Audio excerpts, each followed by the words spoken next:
இருக்க இருக்க நாளுக்கு நாள் வந்து வெயில் வந்து அதிகமாகிட்டுருக்கு. அதனால் இளநீரை வந்து வண்டிக்குள்ளே வச்சு வெட்டி சாப்பிட்ற நிலைமை இருக்குது. இதுக்கெல்லாம் காரணம் வந்து ஓசோன் ஓட்டை. அதாவது ஃபேக்ட்ரிகளிலிருந்து போகிற புகை, ஃபேக்ட்ரியிலேருந்து போகிற புகை, கழிவுகள் இது எல்லாமே வந்து காற்றை வந்து மாசுபடுத்தி இன்றைக்கி பொல்யூஷன் வந்து எக்கச்சக்கமாக ஆகிட்டுருக்கு. ஸோ அதனால் மரங்களை வந்து நிறைய நடுங்க. இலுப்பு மரங்களை பொதுவாக நிறைய நடுங்க. இலுப்பு மரத்தை நடுறதுனால நர்சரியில் போனால் கிடைக்கும். இலுப்பங்கு விதையை வந்து இலுப்பு எண்ணெயை யூஸ் பண்ணுவாங்க. ஏன்னா மேகங்களை வந்து ஒன்றா சேர்த்து அதை மழையை ஈர்க்கிறதுக்கு ரொம்ப ரொம்ப யூஸ்ஃபுல்லாக இருக்கிறது வந்து இலுப்பை மரம் தான் பெஸ்ட்டு. அதனால் வீட்டுக்கு ஒரு 2-3 மரமாவது நடுங்க. கண்டிப்பாக மழைகள் வந்து வரும்.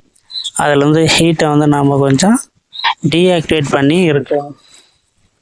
ஸோ முடிஞ்ச அளவுக்கு மரங்களை நடுங்க. இந்த குளோபல் வார்ம், அதாவது இந்த உலக வெப்பமயமாதலை வந்து தடுக்கலாம்.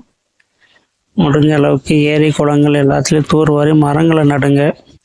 இருக்க இருக்க நாளுக்கு நாள் ஆல்ரெடி ஓசோனில் ஓட்டை விழுந்து பல வருஷம் ஆச்சு. அது இன்னும் அதிகமாகிட்டுருக்கு. அதுக்காக எந்த ஒரு நடவடிக்கை எடுக்க மாட்டாங்க.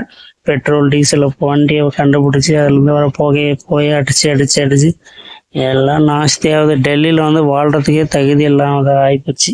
அந்த அளவுக்கு வந்து பொல்யூஷன், டிராஃபிக்கு, எனி டைமும் வந்து பார்த்திங்கன்னா பனிமூட்டை மாதிரியே இருக்கும் அந்த ஏரியாவில். அந்த அளவுக்கு போக செயற்கையாக வந்து ஆக்சிஜனை வாங்கி வச்சுருந்தா சுவாசிக்கிறாங்க. இயற்கையாக மரங்கள் செடி கொடிகள்லேருந்து கிடைக்கிற ஆக்சிஜன் தான் நமக்கு வந்து நல்லது. செயற்கையாக வாங்கி வச்சு யூஸ் பண்ணிங்கன்னா அது வந்து செயற்கை. ஓகேங்களா? காற்றை போய் காசு கொடுத்து வாங்குற நிலைமை ஆகிட்டுருக்கு. முடிஞ்ச அளவுக்கு மரங்களை நடுங்க. மழைகளை பெறுவோம். வெயில் தாக்கத்துலேருந்து விடுபடுவோம். ஓகேங்களா?